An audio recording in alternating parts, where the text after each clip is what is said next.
نحمده ونصلي ونسلم على رسوله الكريم أما بعد فأعوذ بالله من الشيطان الرجيم بسم الله الرحمن الرحيم تلك الجنة التي نورث من عبادنا من كان تقيا وما نتنزل إلا بأمر ربك له ما بين أيدينا وما خلفنا وما بين ذلك وما كان ربك نسيا رب السماوات والأرض وما بينهما فاعبده واصطبر لعبادته هل تعلم له سميا صدق الله مولانا العظيم اللهم صل على سيدنا محمد وعلى آل سيدنا محمد وبارك وسلم۔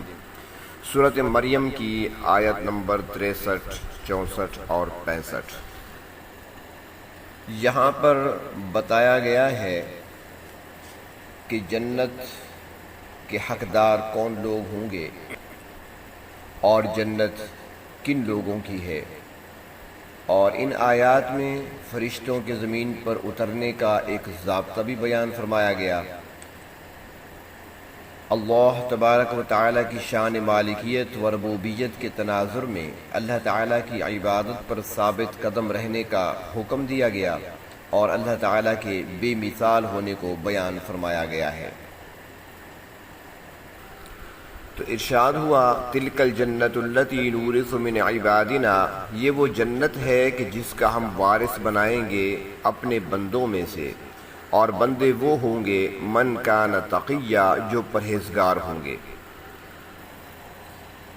حضرت عبداللہ بن عباس رضی اللہ تعالی عنہما اور دوسرے مفسرین کرام بیان فرماتے ہیں، تفسیر معالم العرفان میں ہے کہ متقی سے مراد ایسا شخص ہے جو کفر و شرک سے بچنے والا ہو، اور اس درجے کا تقوی ہر شخص کے لیے لازم ہے، ورنہ جنت کا داخلہ ممکن نہیں ہوگا۔ اس کے بعد گناہ کبیرہ، گناہ صغیرہ اور ہر قسم کے شکوک و شبہات سے بچنا اعلیٰ درجہ کا تقوی اور کامل الایمان ہونے کی دلیل ہے۔ یہاں پر جنت کا وارث ہونا بیان فرمایا گیا ہے۔ مفسرین کرام بیان کرتے ہیں کہ جنت کی وراثت دو وجوہات سے ہے۔ پہلی بات یہ ہے کہ جنت تمام نسل انسانی کے جد امجد حضرت آدم علیہ السلام کی وراثت ہے۔ حضرت آدم علیہ السلام کو اللہ تبارک و تعالیٰ نے پیدا کرنے کے بعد جنت میں سکونت عطا فرمائی تھی۔ ان کے ساتھ ان کی زوجہ حضرت حوا بھی تھی، اور انہیں کہا گیا تھا وَكُلَا مِنْهَا رَغَدًا حَيْثُ شِئْتُمَا، تم دونوں اس میں رہ کر جہاں سے چاہو خوب کھاؤ پیو، البتہ ایک درخت کے قریب نہ جانا۔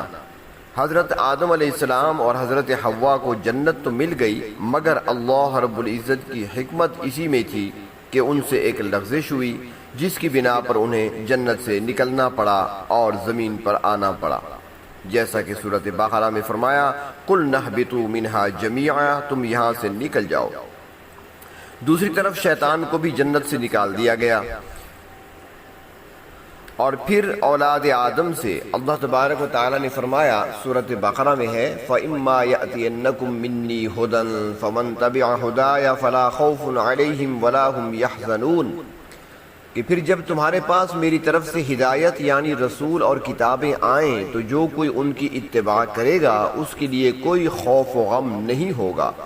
اور اللہ رب العزت نے یہ بھی بتا دیا کہ اے اولاد آدم وَلَكُمْ فِي الْأَرْضِ مُسْتَقَرٌّ وَمَتَاعٌ إِلَىٰ حِينٍ، سورۃ بقرہ، کہ تمہیں اس زمین پر ٹھہرنا ہوگا، ایک خاص مدت تک فائدہ اٹھانا ہوگا، اس کے بعد پھر اللہ کے دربار میں پیش کیے جاؤ گے۔ تو اب تمہارے جد امجد حضرت آدم علیہ السلام کی وراثت کا مستحق وہی شخص ہوگا جس نے میری ہدایت کو اختیار کر کے میری توحید کو تسلیم کیا اور نیک اعمال انجام دیے۔ گویا جنت کی وراثت اس شرط کے ساتھ مشروط کر دی گئی۔ اور جنت کی وراثت سے متعلق حدیث شریف میں ایک دوسری بات بھی آتی ہے، اور وہ یہ کہ فرمایا گیا کہ ہر شخص کے لیے دو ٹھکانے ہیں، ایک جنت میں اور دوسرا جہنم میں۔ جب کوئی شخص جنت میں جائے گا تو اس کا جہنم والا ٹھکانہ کافروں کو مل جائے گا، جو کہ ان کی وراثت سمجھا جائے گا، اور جب کوئی شخص جہنم میں جائے گا تو اس کا جنت والا ٹھکانہ اہل ایمان کو مل جائے گا۔ اور یہ ان کی وراثت ہوگی۔ تو بہر طور فرمایا کہ یہ جنت اسے حاصل ہوگی جس کے اندر تقوی پایا جائے گا، جو متقی ہوگا۔ جنت میں جانے والے دو قسم کے لوگ ہوں گے، ایک تو وہ خوش نصیب لوگ جنہیں براہ راست جنت کا داخلہ مل جائے گا، اور دوسرے وہ اہل ایمان لوگ ہوں گے جن کے بعض اعمال جنت کے قابل نہیں ہوں گے اور انہیں ان کی بداعمالیوں کی سزا بھگتنے کے بعد جنت میں داخلہ دیا جائے گا۔ اگر اللہ تبارک و تعالی اپنے لطف و کرم سے پہلے ہی معاف کر دیں تو اللہ کی رحمت بہت وسیع ہے۔ اللہ اپنی رحمت کے چند چھیٹے ہم پہ بھی ڈال دینا۔ آگے ارشاد فرمایا وَمَا نَتَنَزَّلُ إِلَّا بِأَمْرِ رَبِّكَ، اور ہم نہیں اترتے مگر آپ کے پروردگار کے حکم سے۔ یہ بات اب براہ راست اللہ تعالیٰ کی طرف سے نہیں بلکہ اللہ رب العزت نے فرشتوں کی زبان سے کہلوایا ہے کہ ہم آپ کے پروردگار کے حکم کے بغیر نازل نہیں ہوتے۔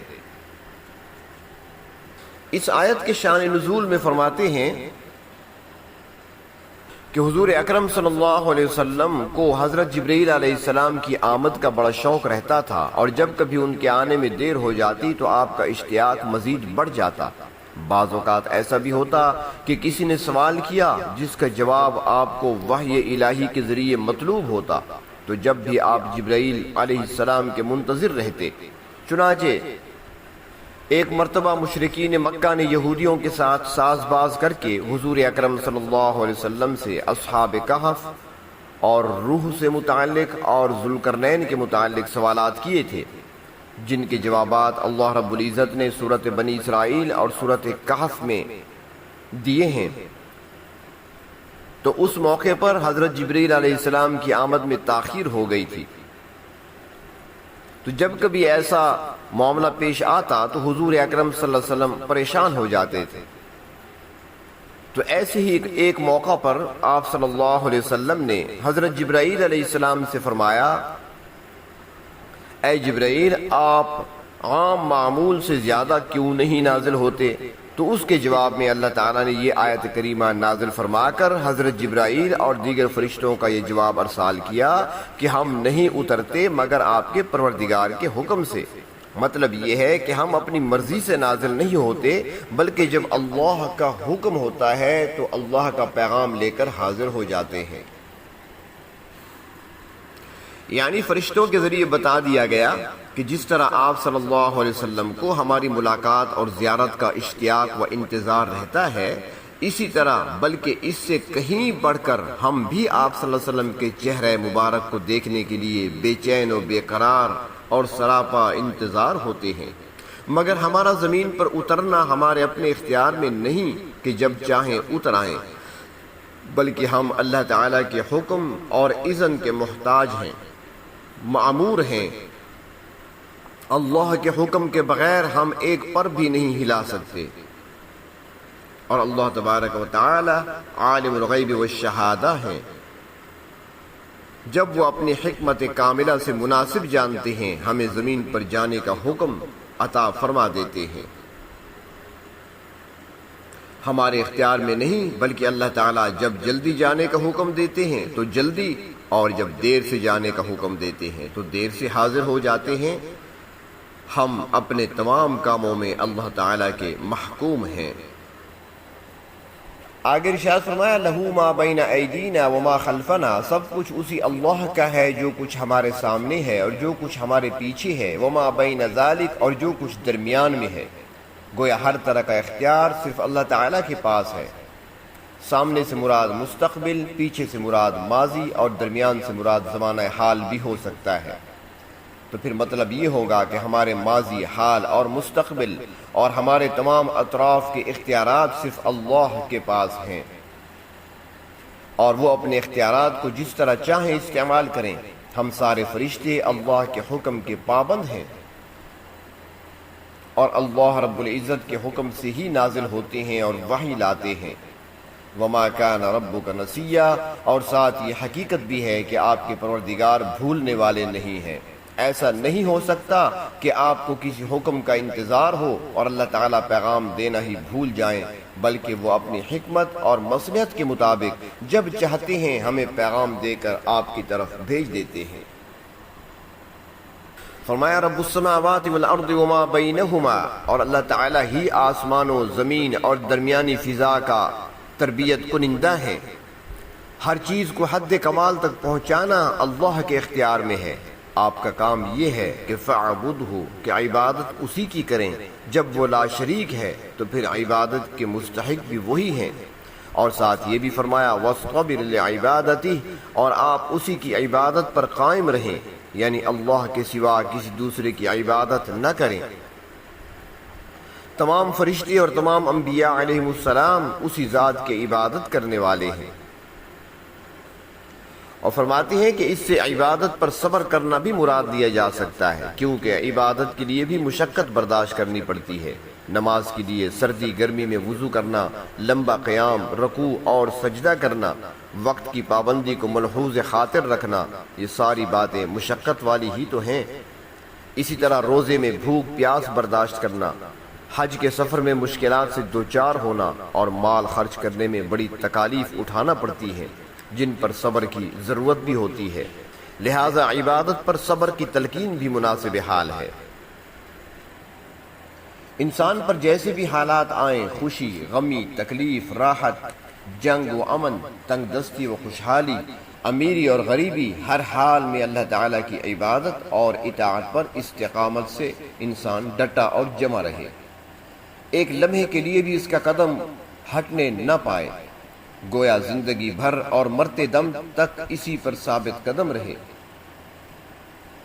ایک حدیث شریف میں استقامت کو ہزاروں کرامتوں سے بڑھ کر بتایا گیا ہے، اور مسلمان کو تعلیم بھی یہ دی گئی ہے کہ مسلمان ہر نماز میں اللہ تعالیٰ سے صراط مستقیم پر استقامت کی دعا مانگتے ہیں۔ آگے اللہ تبارک و تعالیٰ کی صفت بیان کی گئی ہے، فرمایا هل تعلم له سمیہ، کیا آپ اس کا کوئی ہم نام جانتے ہیں؟